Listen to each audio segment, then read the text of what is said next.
You can watch me gum my fig bars.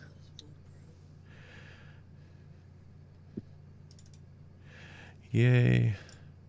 And we are streaming. Mm. So I have found that our much beloved Craig is what has been ruining the video on our streams. Whenever I start Craig up, all of a sudden we start getting really blurry, really choppy, dropping frames, whatnot. I shut it off and it fixes everything. So I don't know. We're gonna play. There's another way of running Craig where you use a.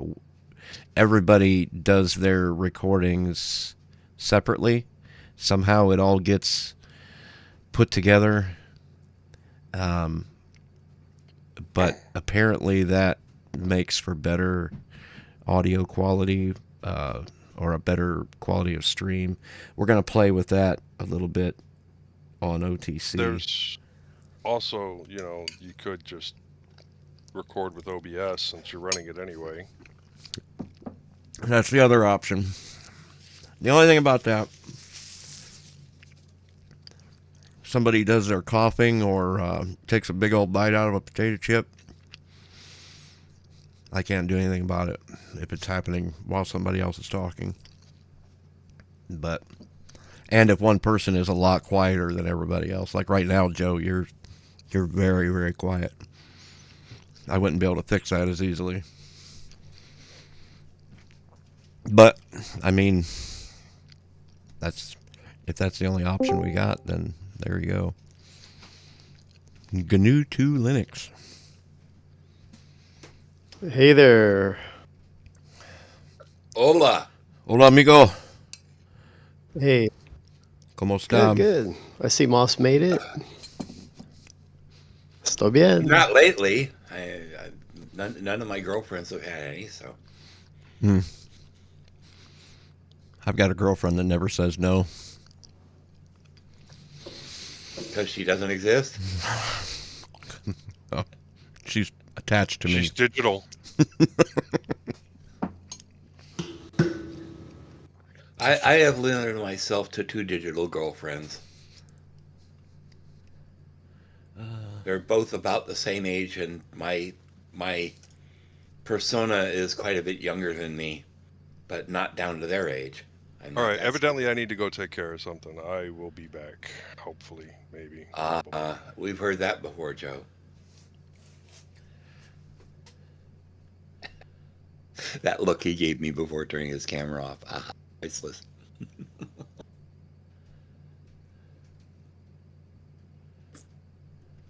I should not have opened YouTube.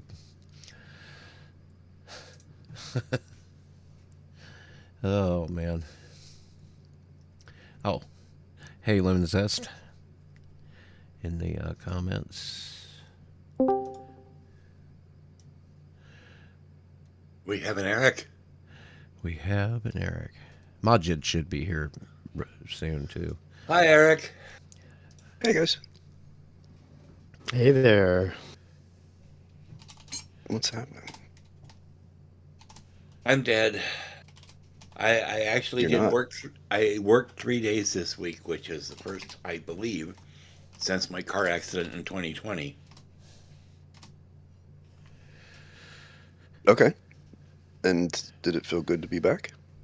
No, I'm dead. I feel like I don't have a spoon left in me. I don't know why I'm even here. You're doing pretty good for being dead. Yeah, you look great. Well, I look that good when I'm dead. I haven't started decomposing yet, I'm sure, but that's what we musicians do when we die, you know. Oh, man. See, just zoom right over. Oh, you're grateful. Yeah. Ba-dum-bum-bum. Was it Phil Lesh that died this year? One of the Grateful Dead died this year. Yeah. I don't think there's any dead left. I think they're all dead.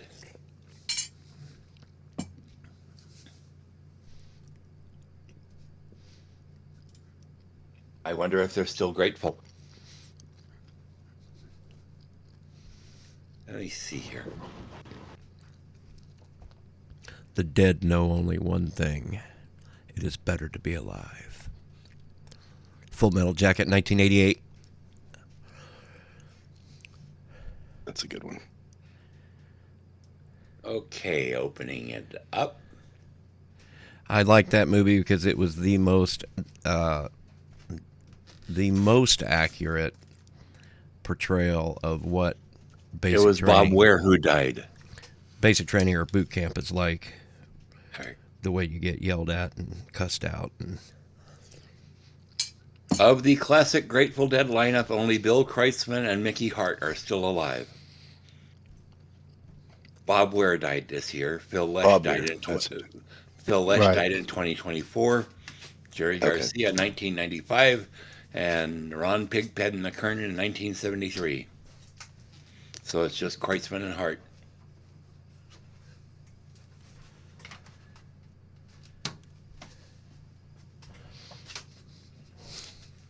That's why I try to go to the concerts for the bands and musicians that I like while they're still doing it. Mickey Hart actually was not a founding member, but he did join the band in '67, so that kind of counts. And when? What was that year again? 67. 6'7"? 6'7". Yeah, he's 81 and Kreutzmann's 78.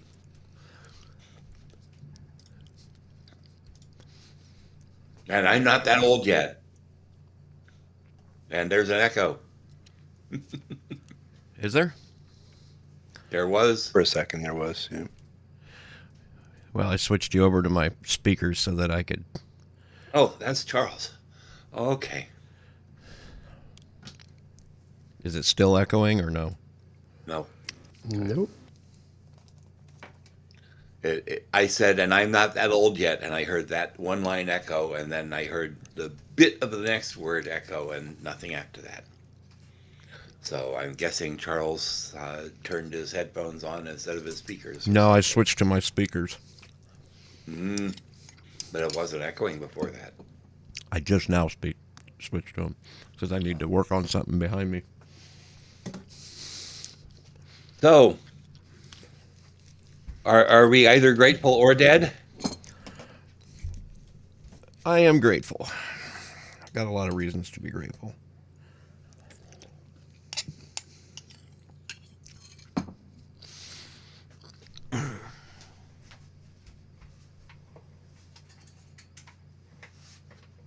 I am glad I was able to work 3 days this week.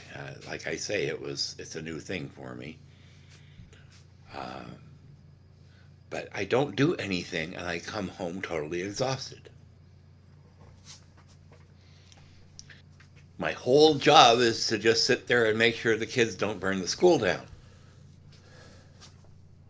Is that a tough job nowadays compared to decades ago when students were more well behaved? When were students more well behaved? I was a student once. I don't remember that. Wow. Judging by the videos I see on YouTube, and I guess unless you're in a very ritzy area, the students just have no respect for teachers and run hog wild, and just it's crazy from what I see. My experience at Granger High School is that the students don't have that much respect for their teachers, but they love their subs.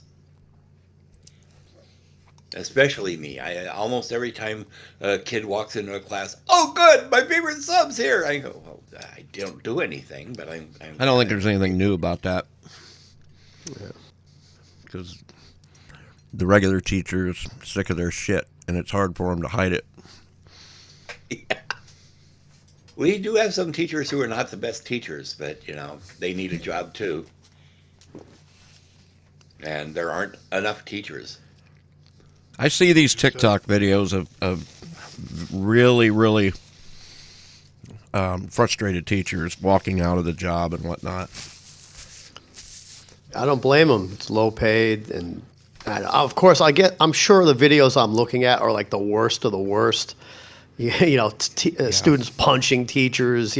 Crazy stuff. Yeah, we got a pretty good school at Granger High.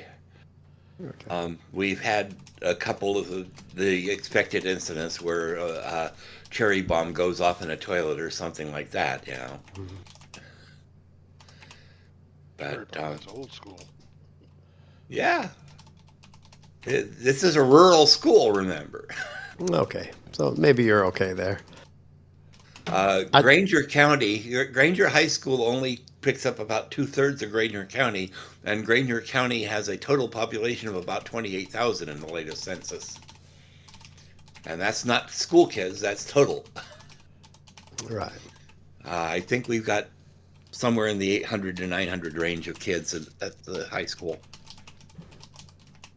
And there's another 90 to 100 kids at Washburn High on the other side of the mountain.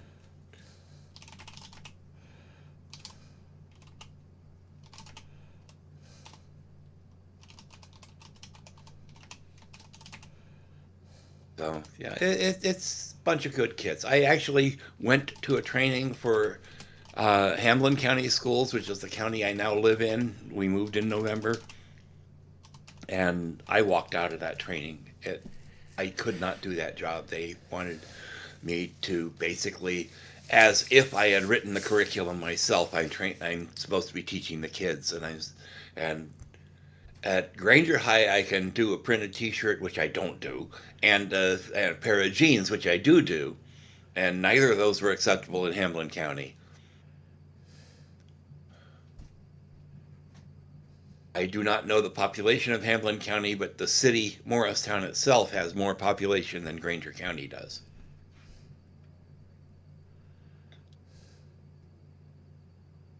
And it just felt like they not only wanted me to be a teacher, they wanted me to be the teacher, to know what I'm doing, to have a whole box full of things for the kids to be doing if they run out of their actual lesson. And no! They don't pay me as much as I would get paid as a fucking babysitter. I'm not going to go there and work my ass off. I'm getting tired to death just from sitting there.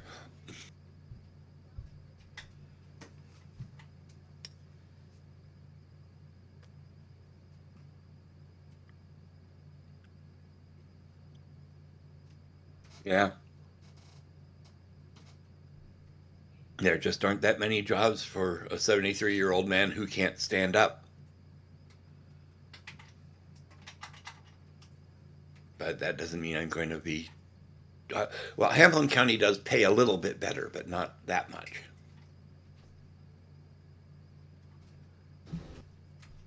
I notice how I'm just inspiring so much conversation going on here.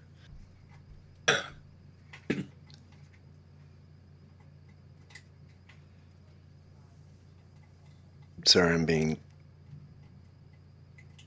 being come at from other sides. Mm. My wife and daughter are asking me stuff.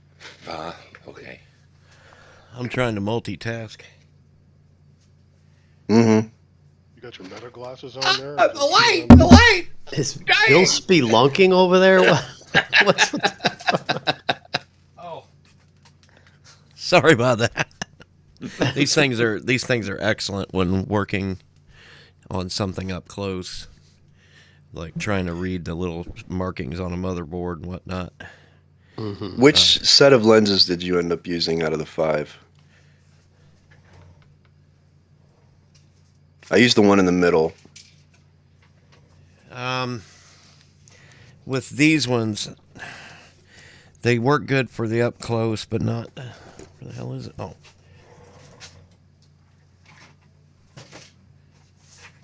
The lenses come in this little plastic container.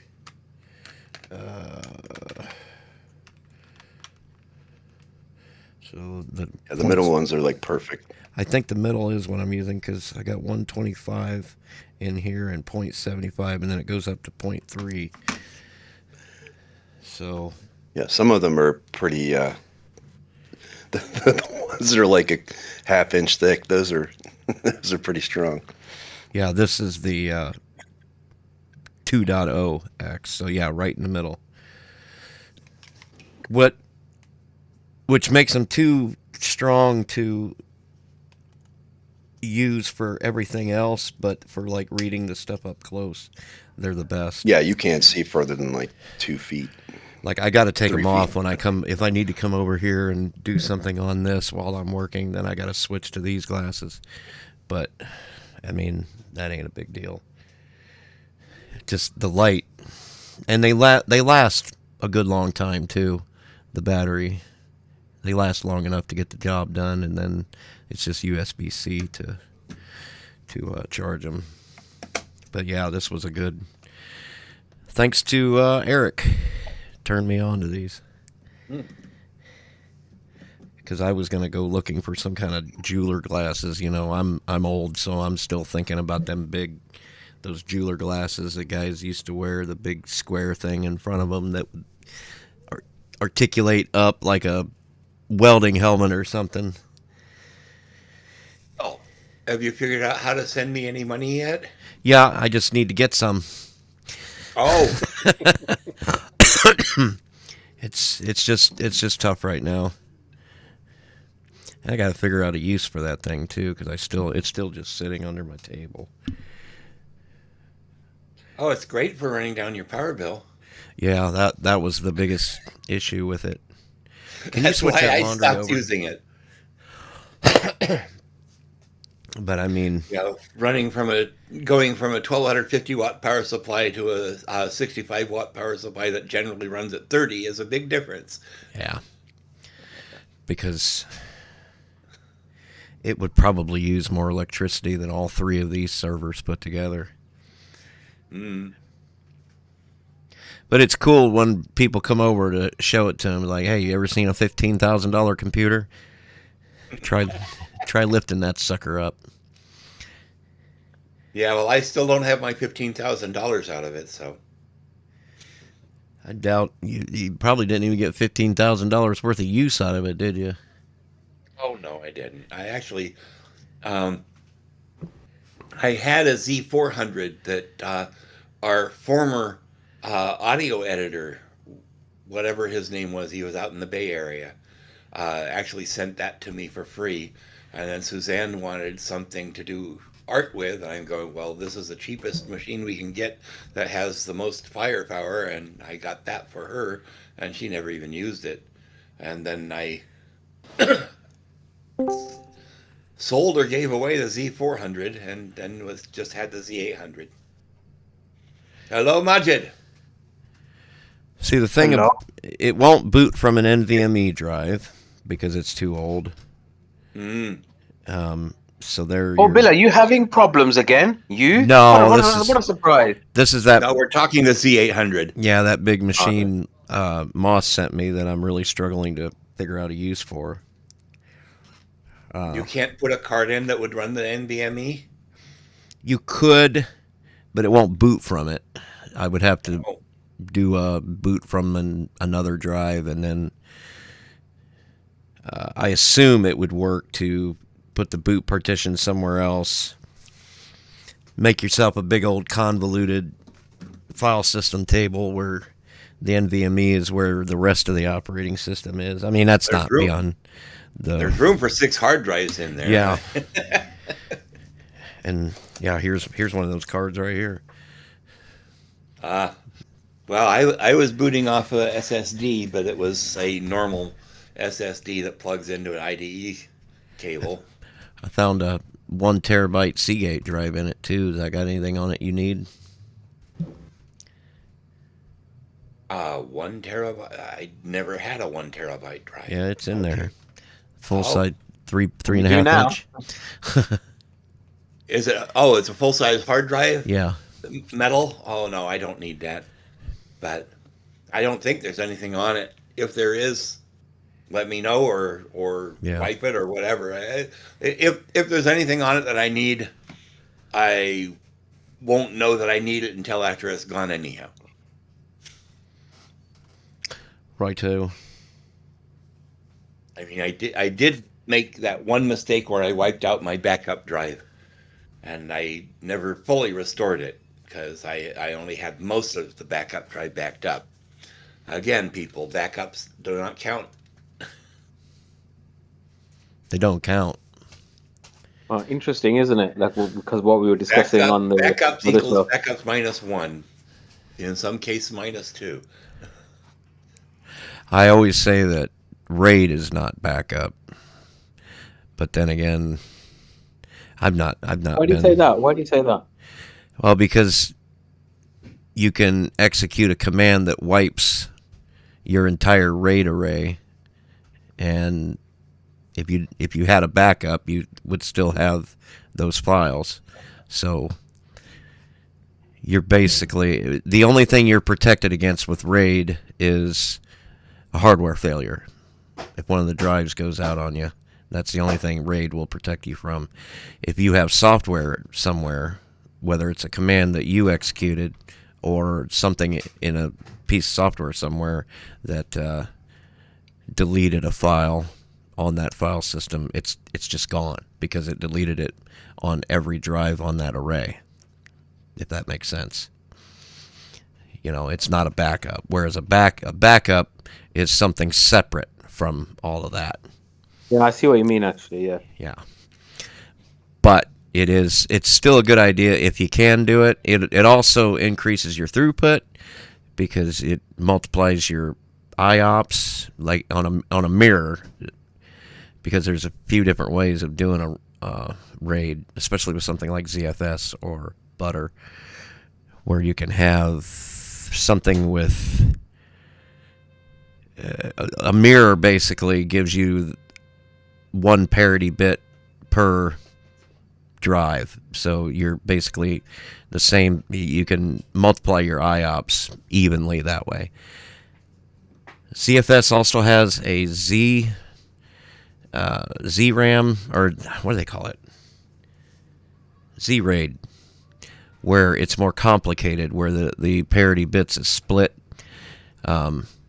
It's good for like taking 4 drives, and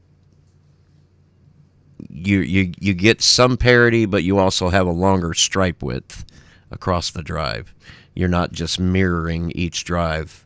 You're actually getting more use out of the total number of, or the total amount of available storage.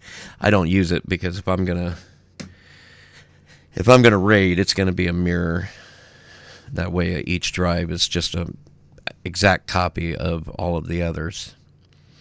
But again, that's still not a backup, because the same calamity that would erase the data on one drive erases it on all. That all being said, I have not been good at keeping my backups up to date. In the past, I would keep a cold storage backup of everything that's on the... Mainly, I'm concerned with what's on the server that runs the Jellyfin instance, because that's the largest corpus of data that I have.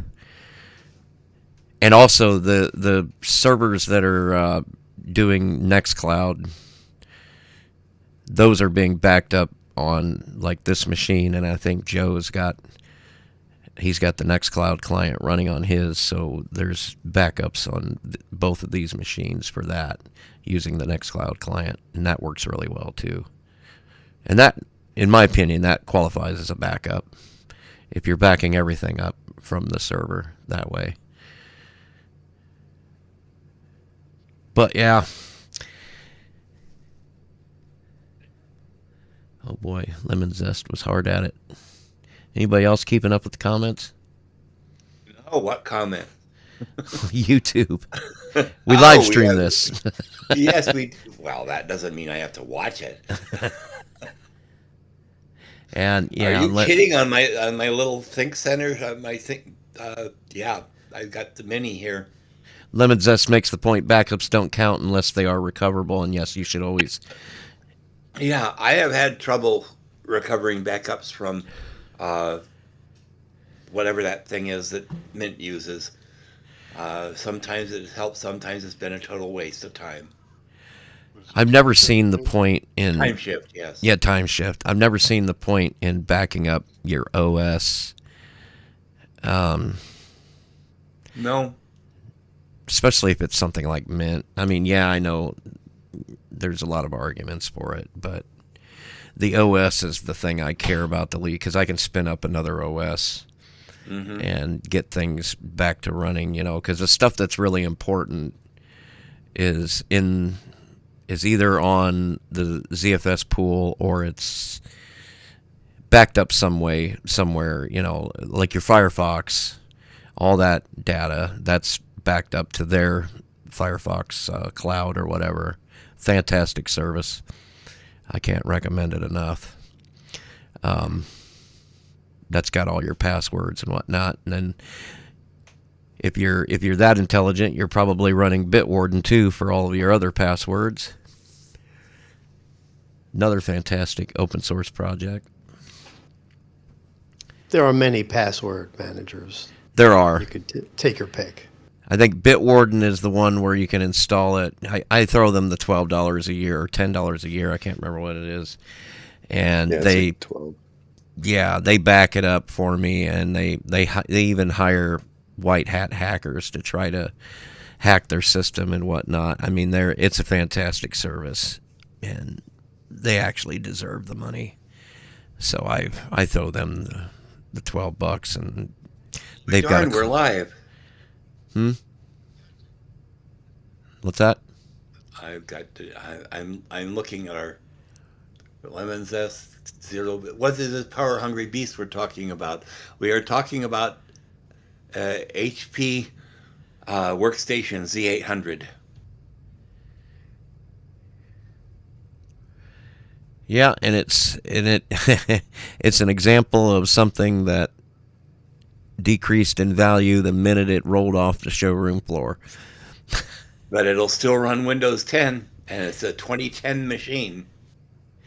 It'll run Windows 10, yeah, which I don't know if it'll run Windows 11. I don't It think will it's got not. a TPM chip in it. it does not, and the CPU is not of sufficient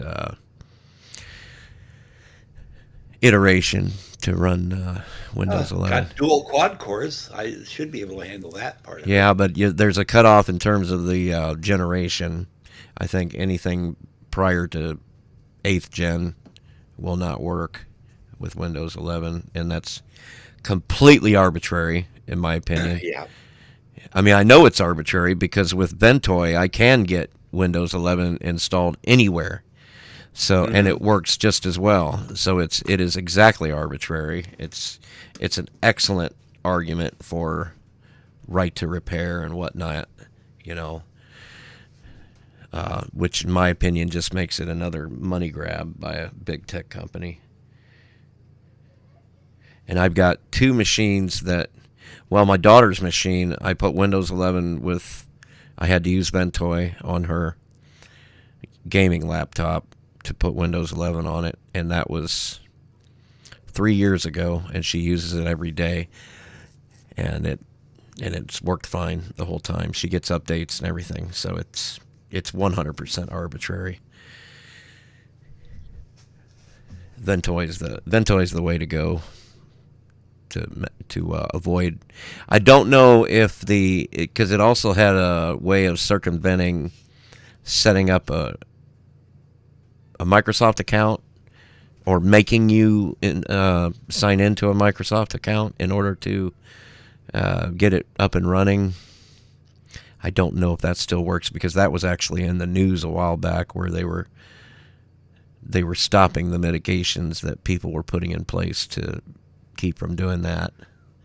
And you should never stop your medications from doing that. Oh, dude, I ran out of something last week, and it literally caused higher blood pressure, just knowing that I was out of it. Well, okay, 01. Does Ventoy provide extra drivers or something? What's the advantage there instead of flashing it? Well, if you flash a USB the normal way, you will, if the machine does not support Windows 11, or if Windows 11 does not support that machine, you will not be able to install Windows 11 on that machine. If you use Ventoy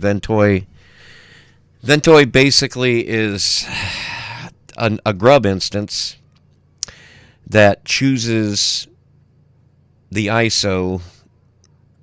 Well, you choose the ISO that you want to boot from, but it adds some extra witchcraft to the process that will circumvent, or it stops it from checking to see if it's got the TPM chip, the secure boot, and whether or not the CPU is of sufficient age to install Windows 11. That's Ventoy's biggest claim to fame when it comes to installing Windows. It's also a good tool to, if you want, somebody wants to try Linux and they're not sure what they want, you can put a bunch of ISOs on a Ventoy stick and then just boot them one at a time and try them out in the live environment. And it's a good tool to decide from there which one you want to install. I've been having issues lately, mainly because the whole bootloading thing has been fractured again. And there are some distros that want to attack the boot differently. And I accidentally wiped my Farron OS drive and tried to put elementary on it, and elementary would not even install using Ventoy. I even made a separate elementary boot stick, and it wouldn't install. So there are some things that just don't work together. Yeah, Moss is absolutely right. And there's some machines that won't boot Ventoy also. I have no explanation for either of those things, honestly. It just seems... It's a great tool. You got to try it. Yeah.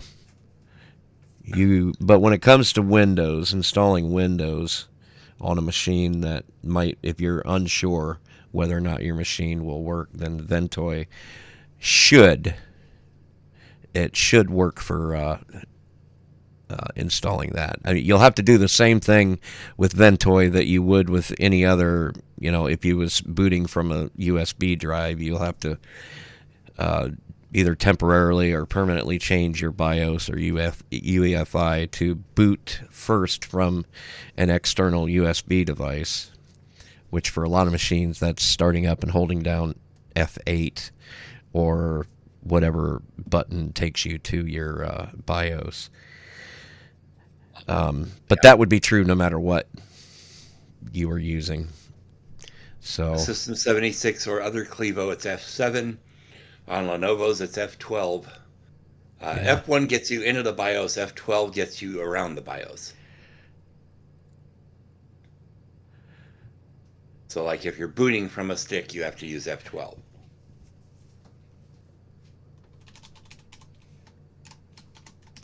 And there's just so much fragmentation.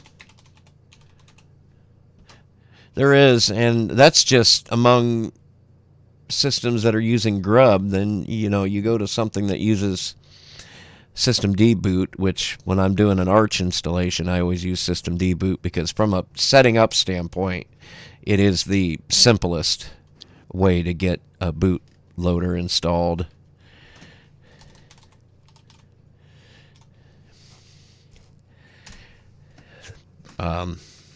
Because it's got simpler configurations. Grub is a bit of a black box to me because it's got to configure it.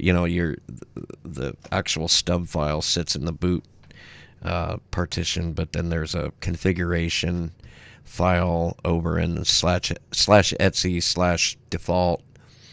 But then just configuring that, changing things on that file is not enough.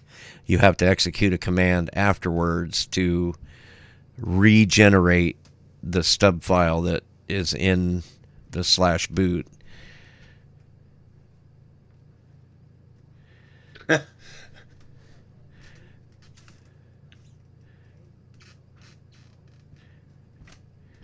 Yeah, 01 says I never got why people go and change the boot order.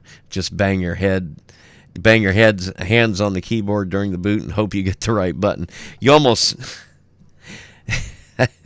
You almost there's no uniform button to get to it. So if you don't know what it is, yeah, you're just frantically hitting them. And if you got fast boot set up, it's even more difficult to get to it. So it's not something you want to have to do a lot.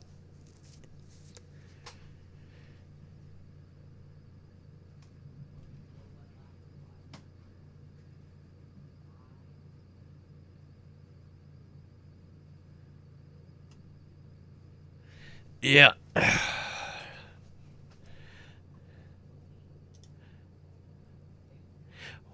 Well, if nobody has anything to talk about, I guess we could draw it to a close. I was just getting ready to send you my latest. Is that it? That's not it. Come on, modified. This way. Oh, not there. Well, where did it go then? Don't forget to move your clocks forward an hour. Well, Tonight. if My all your favorite day of clocks the are year. computer operated, you don't have to do that. Wow, stove, car, wristwatch. My stove is hooked to the cloud. Old school. Wow, mine's not. I'm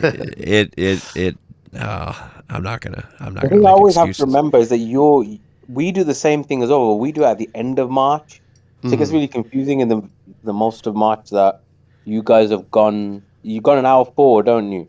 And we don't go an Yes. hour forward until the end of the month. So I'm things are going to be a bit slightly off. I'm really hoping this all goes away in my lifetime and we just stay on daylight savings time. I think they've started it in parts of Canada because it is such an archaic practice. To be clear, you want it to stay forward, like Yeah. right? Yeah. I agree with that. Yeah. Because I'm not a farmer. I'm not up at 6 a.m. I don't care about it being dark in the morning. I don't have any kids. Let it stay dark while I'm sleeping. I want it to be light till like 9 o'clock at night at least. And it's so much more useful. Yeah. I mean, Yeah. I never did understand the logic behind it. And it saves a lot of electricity as well. There's there was a discussion about. We've always had discussion in this country about getting rid of GMT and going to British summertime, which is GMT +1 all year round, and it's always gone down. And there's been all sorts of different things. First, it was, "Won't you think of the children who are getting run over?" Oh God! After they leave school, and then now it's if it's so much cheaper on electricity and this, that, and the other, but some stupid Scottish farmers are what stop us doing that. Really annoying me. But anyway. Imagine I put my latest desktop screenshot in general for you. Okay, let's have a look at that one. It's For almost me- a basic, Bodhi, but I included my special use of the moon gadget. I don't see anything in general. Yeah, neither do I actually. Oh, well, then maybe I have to do that. There you go. Yes. That's the same. That's quite nice. That's the same as it's been for years, isn't it? No, I added a moon thing, like it's balancing on top of the rocks. Is that just something you made, or? That is a gadget that was made a long time ago for E and fell into disuse, and Stefan managed to get it working again. And it shows the actual current phase of the moon. Oh. Using a high-def image. That's kind of cool. Did I show you the penguins? Yeah, it is full moon, I remember, because it's halfway through Ramadan now. So yeah, We're full just moon is past what you full, expect. yeah. What you should really, if you want to do something just for fun, load Bodhi on your computer and run the penguins module. You can have any number or any size of penguins bouncing up and down on your screen. Flying, dying, all kinds of fun stuff, yeah. That sounds useful. Oh, it's a mind waster, let me tell you. That's almost as good as the Excise.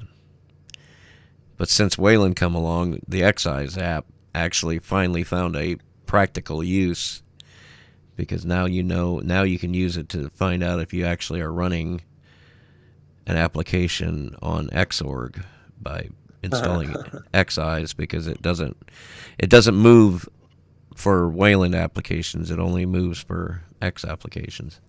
Now, this desktop is also a GIF. When you load it, the Bodhi Linux light icon isn't there, and it sort of floats up from under the mat. You mean a GIF? I mean a GIF. It's not a graphics interchange format. It's a graphics interchange format. Nobody else was going to say it, so I figured I'd go ahead, Yeah, well. be the sacrificial lamb. I could always load up penguins and share my screen and show you.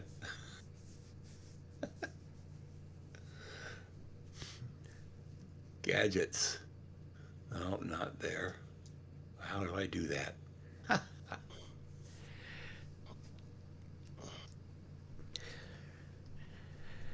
Anyway, lads, it's my daughter's birthday, so I shall catch you guys later. Nice to see you. Yeah, you're always bailing on us. Bye, Majid. See you, Majid. Well, is next week a news episode, or what do you want to do? According to the schedule, it should be. So let's...